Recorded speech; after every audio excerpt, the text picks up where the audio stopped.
성도님들 안녕하십니까? 사순절 8째 날입니다. 목요일인 오늘 우리가 함께 볼 하나님의 말씀은 사무엘상입니다. 사무엘상 24장 1절에서 7절까지의 말씀입니다. 구약 449쪽입니다.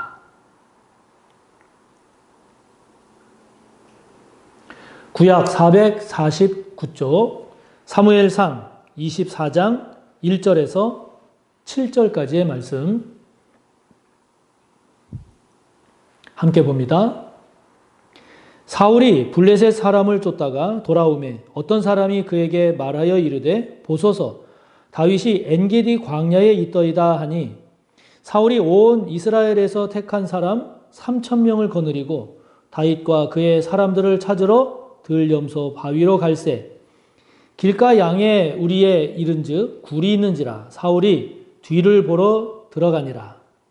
다윗과 그의 사람들이 그 굴 깊은 곳에 있더니 다윗의 사람들이 이르되 보소서 여호와께서 당신에게 이르시기를 내가 원수를 내 손에 넘기리니 내 생각에 좋은 대로 그에게 행하라 하시더니 이것이 그날이니이다 하니 다윗이 일어나서 사울의 겉옷자락을 가만히 베니라.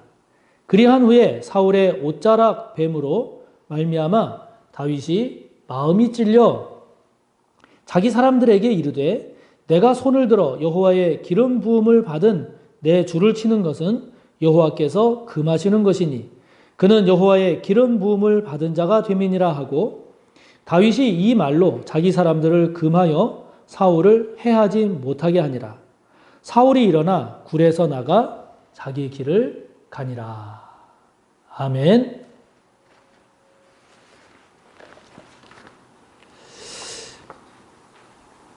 요즘은 잘 안 보이는 것 같습니다. TV나 이런 데서 잘 안 보이는 것 같은데 잘 못 보지만 예전에는 TV에 자주 방영되었던 것 중에 하나가 무엇인가 하니 서커스였습니다. 서커스 공연을 참 종종 자주 이렇게 방영을 해줬던 것 같은데 그 서커스 하는 분들을 보면 막 접시 돌리기도 하고 그 다음에 공 이게 던지는 묘기도 하는데 그런데 그 서커스의 하이라이트는 무엇이었습니까?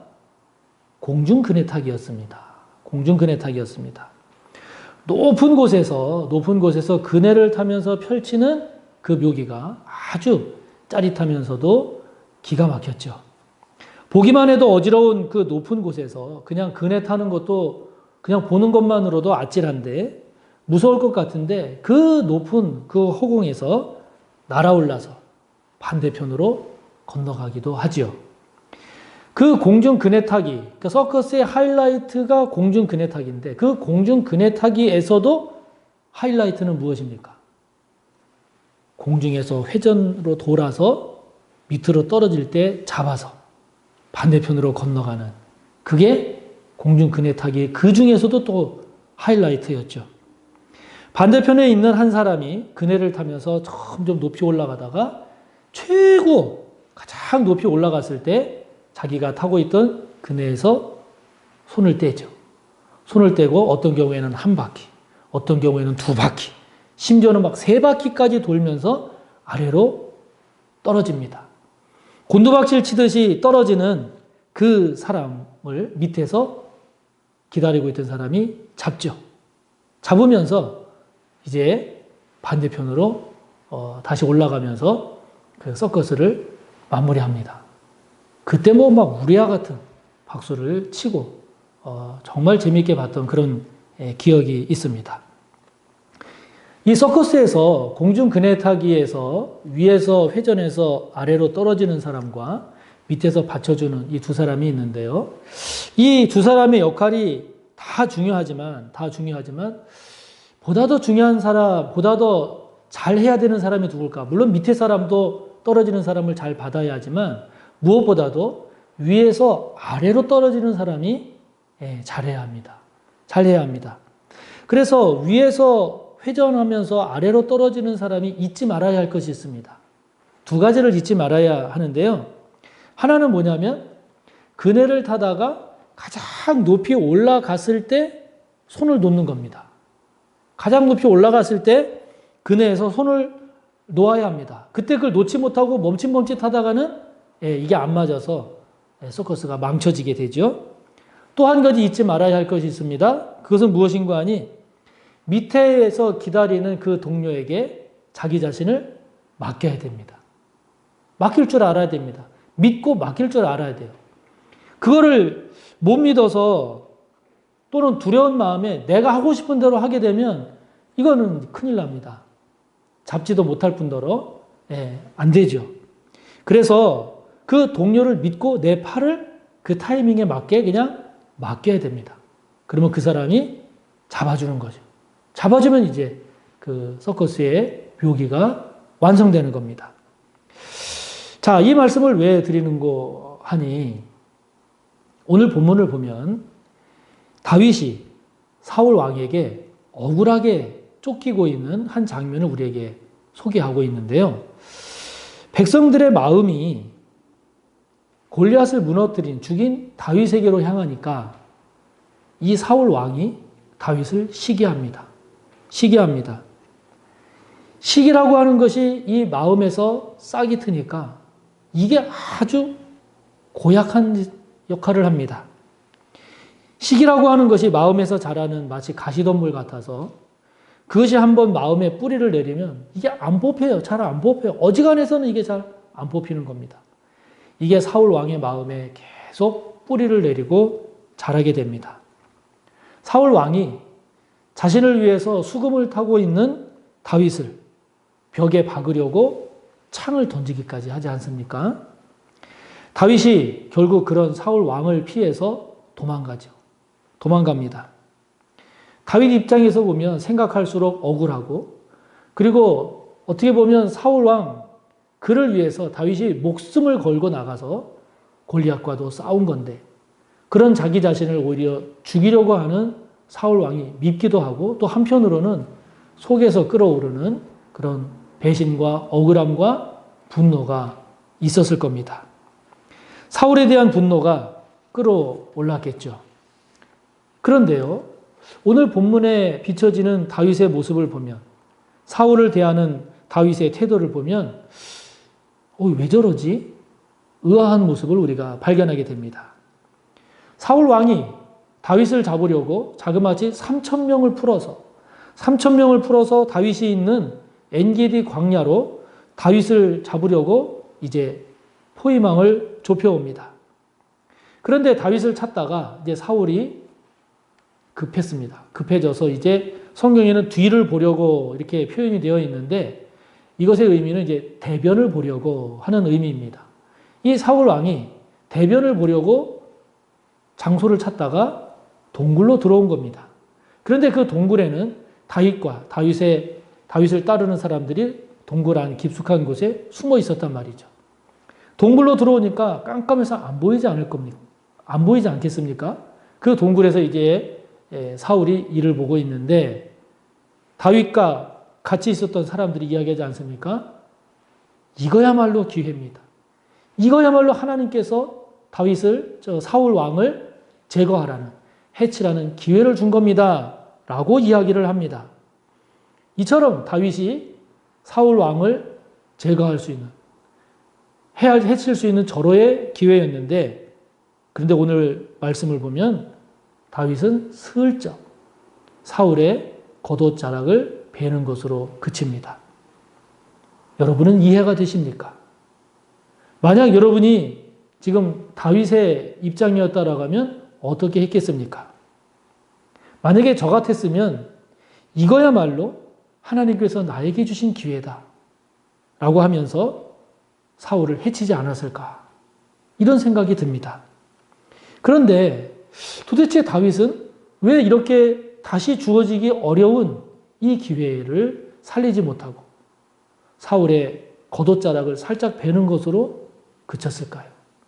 그 이유가 뭘까요? 이유를 곰곰이 생각해 보니 그 뒤에 다윗이 하는 말 속에 들어 있습니다. 그 이유는 무엇이었습니까? 하나님께 맡기는 거였습니다. 자신의 삶을 사울이 아니라 하나님께 맡기는 거였습니다. 그리고 그 자신의 삶을 자기 마음대로 결정하고 자기 원하는 대로 행하는 것이 아니라 하나님의 말씀에 순종하는 것으로 자신의 삶을 맡긴 거였죠. 하나님의 말씀에 순종하는 것은 무엇이었습니까? 하나님이 기름 부은 자를, 하나님께서 기름 부은 자를 손대지 마라. 하나님께서 기름 부은 자를 해하지 말라는 그 하나님의 말씀에 자신의 삶을 맡긴 겁니다. 자기의 마음에 맡긴 게 아니고 자기가 원하는 인간적인 생각에 맡기는 것이 아니라 하나님의 말씀에 맡긴 거죠.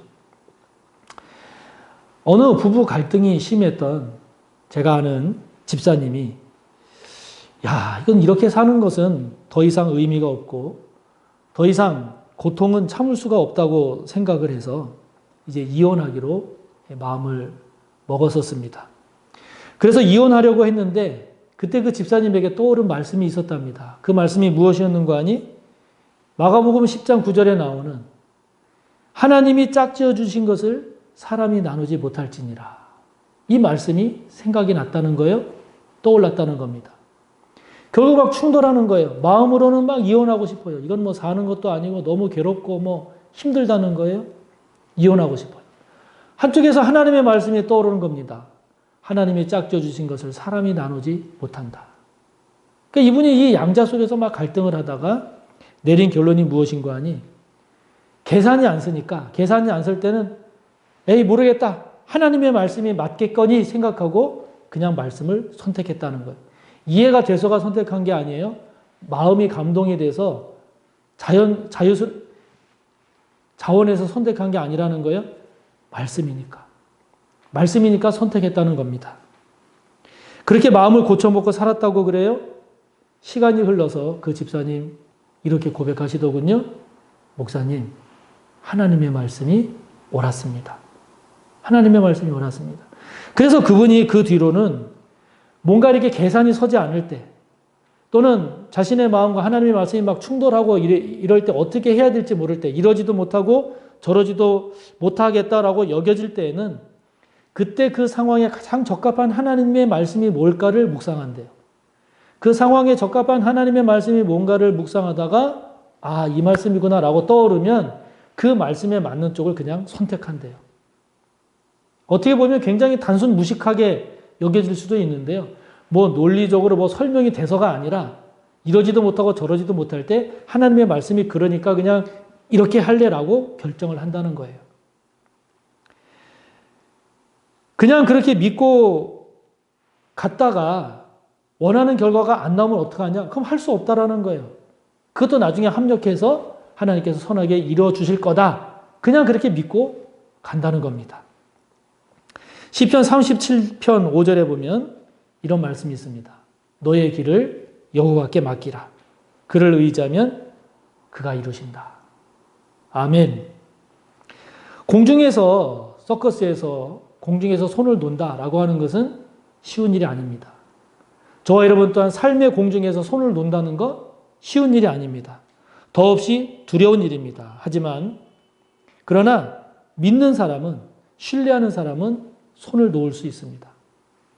한 마리의 참새도 먹이시는 하나님, 그 하나님 앞에 저의 손을 놓습니다. 고백하는 저와 여러분이 되어보지 않겠습니까? 하나님께 맡김으로써 허공에서 손을 놓을 줄 아는 저와 여러분, 손을 놓을 줄 아는 믿음의 사람, 하나님의 사람으로 살아보지 않으시렵니까? 오늘 함께 나눈 말씀 생각하며 기도하시고 오늘도 여러분의 기도를 이어가시기 바랍니다. 감사합니다.